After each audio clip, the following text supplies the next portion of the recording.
ప్రస్తుతం మనం మల్లారెడ్డి యూనివర్సిటీ ఏదైతే ఉందో ఆ యూనివర్సిటీకి సంబంధించి యూనివర్సిటీ ముందున్నాం. ఆ యూనివర్సిటీ ముందే మనకు కనిపించేది ఏదైతే ఉందో అది మల్లారెడ్డి యూనివర్సిటీ. దాని ముందే ఇక్కడ మనకు చెరువు కనిపిస్తూ ఉంది. అయితే ఇక్కడ ఏవైతే కొన్ని గుడిసెలు వేసుకున్నవి ఉన్నాయి, ఇది మల్లారెడ్డి తనకు సంబంధించిన ప్లేస్గా చెప్తూ వాళ్ళకి సంబంధించినటువంటి వ్యక్తులను ఇక్కడ ఈ గుడిసెల్లో అయితే పెట్టుకున్నాడు.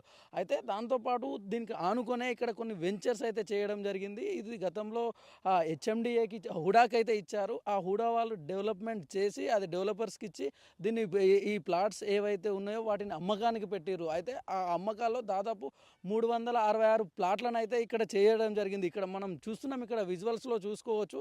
ఇక్కడైతే ఏవైతే ఉన్నాయో బాధితులు ఎవరైతే ప్లాట్లు కొనుక్కున్నారో వాళ్ళు ప్లాట్లు కొనుక్కున్న వాళ్ళంతా కూడా ఇక్కడ కన్స్ట్రక్షన్ కోసం ఏర్పాట్లు చేసుకో ఉన్నారు. వాళ్ళకి బునాదులు తీసి ఇక్కడ కాంపౌండ్ వాళ్ళు కూడా కట్టుకునే ప్రయత్నం చేసినప్పటికీ కూడా ఇక్కడ ఉన్నటువంటి వాళ్ళు ఎవరైతే ఉన్నారో మల్లారెడ్డికి సంబంధించిన అనుచరులు ఎవరైతే ఉన్నారో వాళ్ళంతా కూడా ఇక్కడ వీళ్ళైతే ఏవైతే నిర్మాణం కోసం చేసుకున్నారో ఏర్పాట్లు చేసుకున్నటువంటి ఇక్కడ మనం చూస్తూ ఉన్నాం ఈ బునాది తీసారు. ఇక్కడ పక్కన కనుక మనం చూసుకున్నట్లయితే కంపౌండ్ వాల్ కట్టుకున్నారు. ఇక్కడ ఎవరైతే ఈ ప్లాట్స్ కొనుక్కున్నారో వాళ్ళంతా కూడా కంపౌండ్ వాల్ కట్టుకున్నారు నిర్మాణం కోసం. అయితే మల్లారెడ్డికి సంబంధించినటువంటి అనుచరులు ఎవరైతే ఉంటారో మల్లారెడ్డి బామర్ది ఈ యొక్క ప్లాట్ను ధరణిలో ఎక్కించుకున్నాడు 16 ఎకరాల భూమిని అని చెప్పేసి బాధితులు ఆరోపిస్తున్నారు. అయితే ఎవరైతే బాధితులు ఇక్కడ ప్లేసెస్ ఎవరైతే కొనుక్కున్నారో ప్లాట్స్ అవన్నీ ఇక్కడ కూలగొట్టడం జరిగింది. మనం ఇక్కడ చూసుకోవచ్చు, ఇక్కడ కాంపౌండ్ వాల్ కూడా చూసుకోవచ్చు. దాదాపు ఒక 2 సార్లు మనం ఇక్కడ నిర్మాణం చేస్తే కూడా వాళ్ళకి మల్లారెడ్డికి సంబంధించినటువంటి అనుచరులు వాళ్ళకి సంబంధించినటువంటి వ్యక్తులు వచ్చి ఇక్కడ ప్లాట్లను అయితే కూలగొట్టడం జరిగిందని చెప్పేసి బాధితులు చెప్తా ఉన్నారు. అయితే ప్రస్తుతం మనతోటి ఇక్కడ మనకు మాట్లాడడానికి ఇక్కడ ప్లాట్ కొనుక్కున్నటువంటి వ్యక్తి బాధితుడు ఉన్నాడు, కొండయ్య ఉన్నాడు. అతడికి ఎప్పుడు ప్లాట్ తీసుకున్నాడు అనే విషయాలు తీసుకుందాం. అతనికి కన్స్ట్రక్షన్ సంబంధించి ఏం జరిగింది, ఎవరు కూలగొడుతున్నారు అనే విషయాలు మనం తెలుసుకునే ప్రయత్నం చేద్దాం. అన్న చెప్పండి, మీరు ప్లాట్ ఎప్పుడు కొనుక్కున్నారు? మేము 4 సంవత్సరాలు అవుతాం సార్. మొత్తం 8 ప్లాట్లు కొనుక్కున్నాం మా దోస్తులు అందరం కలిసి. కాంపౌండ్ వాళ్ళు కట్టుకున్నామంటే వాళ్ళు కట్టనివ్వలేదు. అప్పుడు కట్టనీయకపోతే మళ్ళీ తర్వాత మేము కాంపౌండ్ వాళ్ళు కట్టాము. 400 గజాలకు మొత్తం పడగొట్టేసారు. ఆ మల్లారెడ్డి బామ్మర్ది అంటే శ్రీనివాస్ రెడ్డి నైట్ వస్తుండు పడగొట్టేస్తాడు. అక్కడ కాంపౌండ్ వాళ్ళు అక్కడ పెట్టిండు, అది పగలు కొట్టేసిండు. అన్నీ ఇట్లా చేస్తున్నావు సార్ మమ్మల్ని. మొత్తం 10 ప్లాట్లు ఉన్నాయి మావి. మీ 10 ప్లాట్ ఎంత కొన్నారు? ప్లాట్లు ఎంత కొన్నారు? 16 ఏళ్ళు ఎక్కన కొన్నాం సార్. ఒక్కో ప్లాట్ గజం వచ్చి 16 ఏళ్ళు ఎక్కన కొన్నాం మేము 3 సంవత్సరాలు అవుతుంది కొని. మేము ఇల్లు కట్టుకున్నామంటే కట్టుకొని ఇస్తాం, లేదు ఏమి లేదు. ఇది ఉంది సార్. ఇది మీరు బ్యాంక్స్ లోన్ వచ్చేదని విన్నాము. ఏ ఏ ఏ బ్యాంక్ లోన్ ఇచ్చింది, ఎంత లోన్ ఇచ్చింది మీకు? మాకు ఐసిఐసి బ్యాంక్ లోన్ కూడా 4 ప్లాట్లకు ఇచ్చింది సార్. ఐసిఐసి బ్యాంకు ఒకటేమో 22 లక్షలు వచ్చింది, ఒకటేమో 24 లక్షలు వచ్చింది. ఐసిఐసి బ్యాంక్ ప్రూఫ్ కూడా చూపిస్తాం, చూపించమంటే. ఎప్పుడు వచ్చింది మీకు లోన్? ఎప్పుడు వచ్చింది? పోయిన సంవత్సరం వచ్చింది సార్ మనకి. దాని కాగితాలు కూడా మా కాడ ఉన్నాయి, చూపించమంటే చూపిస్తాం. అయితే ఈ ఇష్యూ జరుగుతుంది కదా, ఈ భూముల కబ్జాకు సంబంధించి ఇక్కడ గొడవలు అన్నీ జరుగుతూ ఉన్నాయి. మీకు ఈ విషయం తెలియదా ప్లాట్ తీసుకునే టైంలో? అప్పుడు తెలియదు సార్. అది లోన్ వస్తుంది కదా అని తీసుకున్నాం సార్. మేము మొన్న 3 సంవత్సరాల కిందట లోన్ వచ్చింది, రిజిస్ట్రేషన్ అయిన తర్వాత నుంచి పోయిన సంవత్సరం నుంచి గొడవలు అవుతున్నాయి ఇక్కడ. మాది ప్యాటర్న్ వస్తే తువ్వేస్తాను ఎక్కడికక్కడ.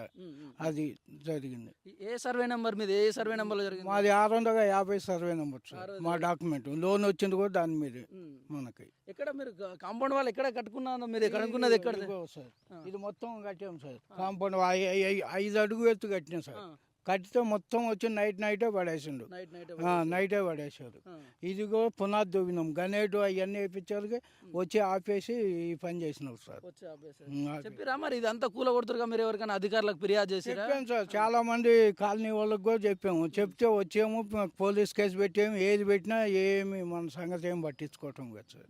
అది పోలీస్ కేసు కూడా పెట్టాము ఆల్రెడీ. దాదాపు 8 ప్లాట్లకి పోలీస్ కేసు కూడా పెడితే వాళ్ళు వచ్చారు, చూసారు, పోయారు. పోలీసులు దీని మీద ఏం చర్య తీసుకోలేదా? దీనికి సంబంధించి చెప్పింది సార్ ఆయన. ఎస్ఐ వచ్చిండు. ఎస్ఐ వచ్చి మీరు పని చేయొద్దు, వాళ్ళు పని చేయొద్దు, ఆపేసేయండి, తేలినాక చూసుకుందాం అన్నావు సార్. ఇక అప్పటి నుంచి ఇంకేం లేదు సార్.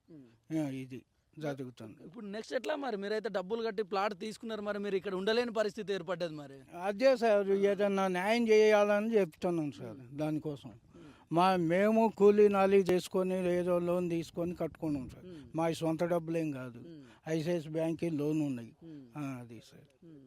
అయితే ఇప్పుడు మల్లారెడ్డికి సంబంధించిన బామార్ది ఎవరైతే శ్రీనివాసరెడ్డి అంటున్నారో మీకు హుడా కట్టుకోమని చెప్పిన తర్వాత కూడా ధరణిలో ఎక్కించి ఎప్పుడు ధరణిలో ఎక్కించారు, ఎన్ని ఎకరాల పొలం అది భూమిని మొత్తం ఎక్కించారు? 16 ఎకరాలంట సార్ ఇది ఆ, ధర్నీలో ఎక్కించుకున్నాడంట ఆయన. ఉమ్, అది మాకు అమ్మినాక ఆయన ధర్నీలో ఎక్కించుకోవడం ఏంది సార్ అది? ఉమ్, వాళ్ళ రాజకీయ పలుకుబడి ఉందని ఇది ఉమ్, ఇలా చేస్తున్నాం సార్. ఇది ఆ, మొత్తం మొన్న అయితే మొత్తం జేసీబీలు అవన్నీ వచ్చి ఉమ్, తవ్వేసి పోయినాయి. ఉమ్. అది సార్. ఇప్పుడు అది కూలగొట్టే టైంలో మీరు రాలేదా? మీకు ఇన్ఫర్మేషన్ ఏమన్నా ఉందా అది కూలగొడతారా? పొద్దున మా వాచ్మెన్ ఉన్నాడు కదా, చెప్పిండు. చెప్పేలోపు వచ్చేసేటు తవ్వేసి వెళ్ళిపోయినావు సార్. వెళ్ళిపోతున్నావు.